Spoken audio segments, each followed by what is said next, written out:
eh, kondisi psikis mental dari Amarzoni yang hukumannya ditambah setahun darinya awal 3 tahun jadi 4 tahun. Terus katanya dia sekarang lebih religius, lebih mendekatkan diri pada Tuhan. Ibu sendiri gimana sih? Jadi sekarang itu kan dia sudah untuk kesekian kalinya. Kalau untuk kesekian kalinya biasanya sudah mencapai suatu taraf di mana kesembuhan itu tambah sulit. Kecuali jika perjuangan dia betul-betul besar untuk mau sembuh, kemauan untuk sembuh betul-betul besar. Tapi sekarang kalau kita lihat apakah betul kemauan sembuhnya besar, itu kita juga tidak tahu karena ini masih di dalam penjara. Jadi sikap dia di dalam penjara akan berbeda daripada kalau dia nanti di luar penjara. Jadi mungkin saja pada saat ini dia beranggapan bahwa dia betul-betul mau sembuh dan betul-betul berjuang untuk sembuh, tapi begitu keluar dari penjara, kawan-kawannya atau pengedar itu biasanya mencari dia lagi, dan di situ mungkin dia tidak tahan dan kembali lagi memakai narkoba. Bu, tapi dari pengacaranya bilang Amar sekarang sudah jadi humas salah satu musola atau masjid di Rutan Salemba tersebut, dan dia lebih mendekatkan diri pada Tuhan. Terus banyaklah sisi positifnya semenjak dia berada di rutan tersebut. Ya, sisi positif itu tetap bisa terjadi, tapi tantangannya adalah seandainya dia keluar, di situ kita bisa menilai apakah betul-betul sudah tidak ketergantungan atau tidak ketergantungan karena tidak ada narkobanya.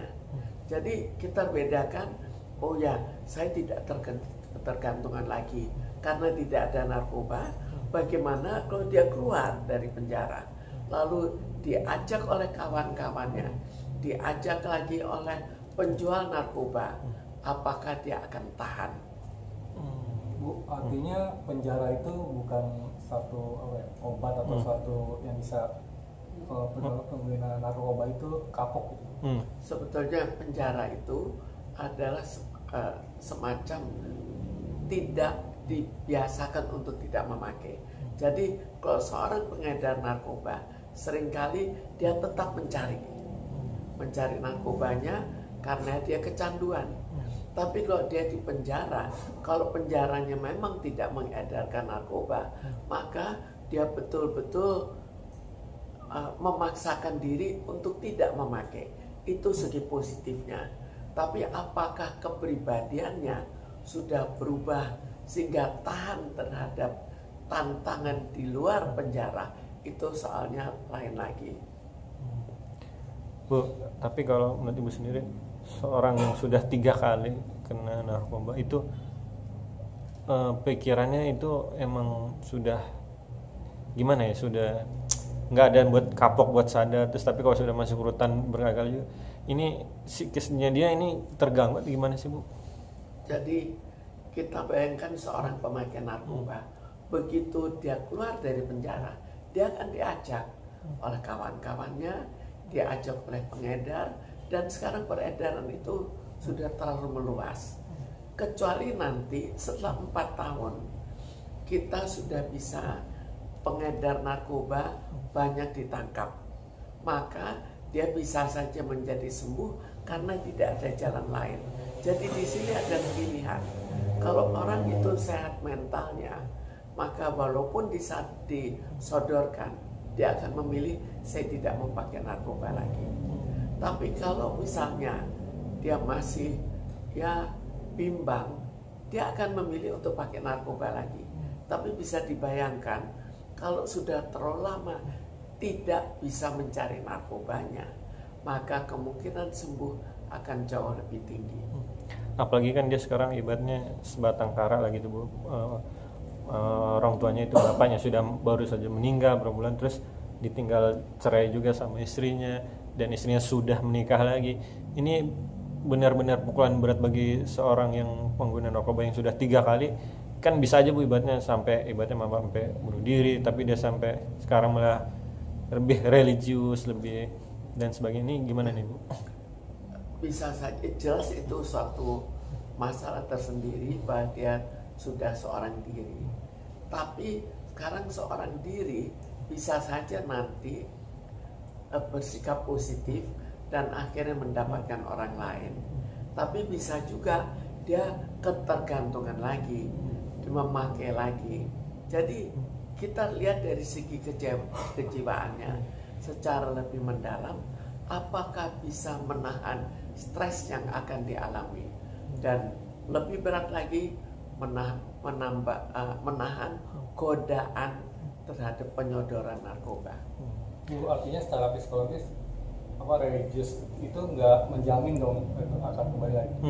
Memang sebetulnya tidak menjamin. Kita lihat bahwa mereka yang direhabilitir di tempat-tempat religius juga bukan otomatis keluar akhirnya jadi sembuh. Jadi itu merupakan sesuatu yang sifatnya sementara. Bu, apalagi kan sekarang Marzoni dikait-kaitkan dengan Zeda Salim, yaitu teman dia saat 2013, udah lumayan lama tuh, hampir 9 tahun lalu. Di YouTube-nya Melanie Ricardo, dia bercerita kalau dia dulu pernah hubungan tanpa status dengan Amarzoni, dan lagi itu sempat juga menjenguk Amarzoni dan sempat memberi perhatian ke Amarzoni karena dia kan hidupnya sendiri. Ini membuat Amar bisa dibilang ada harapan gak sih Bu buat ibadahnya kembali? Sekarang kita lihat lagi, apakah demikian dekatnya sehingga mau kembali walaupun pernah dipenjara karena narkoba, atau barangkali ya sebagai teman menghibur tapi tetap tidak mau untuk jadi istri, itu berbeda. Atau mau jadi sahabat karib, itu juga semuanya mempunyai nilai-nilai yang berbeda. Artinya Bu, dalam penyembuhan itu bisa ketika dia misalnya dia jatuh cinta dengan seorang, dia akan baik lagi, tapi ketika dia ada tersakit apa, dia akan kembali lagi. Ya, semua itu bisa karena jiwanya sendiri itu cukup labil. Sudah 3 kali dia kena. Jadi dari seringnya dia kena, kita sudah curiga bahwa jiwanya memang kurang kuat. Dan Melanie Ricardo sama teman artis juga Bu bilang, padahal dulu ya Melanie itu mengagumi atau ngefans dengan Amarzoni dulu saat sebelum kena narkoba, belum makan narkoba. Dulu ibaratnya ganteng banget kita dia, terus badannya atletis, dan dia mensupport atau mengasih semangat ke Amarzoni untuk kalau keluar nanti tetap semangat, tetap ibaratnya balik lagi, bisa dikasih kesempatan kedua lah gitu ke dunia. Dan ini sesama teman artis saja udah ibaratnya mendukung Amar untuk balik lagi beraktivitas. Dukungan ini baik sekali untuk Amarzoni, tapi dukungannya nanti seberapa jauh kalau Amarzoni memakai lagi. Jadi itu banyak faktor yang ikut menentukan apakah betul-betul dia bertobat atau ya bertobat hanya selama di penjara. Apakah bekas pacarnya itu tetap mau walaupun pernah menjadi pemakai narkoba, atau barangkali hanya mau sebagai teman dekat, mau menghibur. Itu jelas masih positif, tapi tidak sepositif seandainya dia akan ya mau betul-betul berkeluarga dengan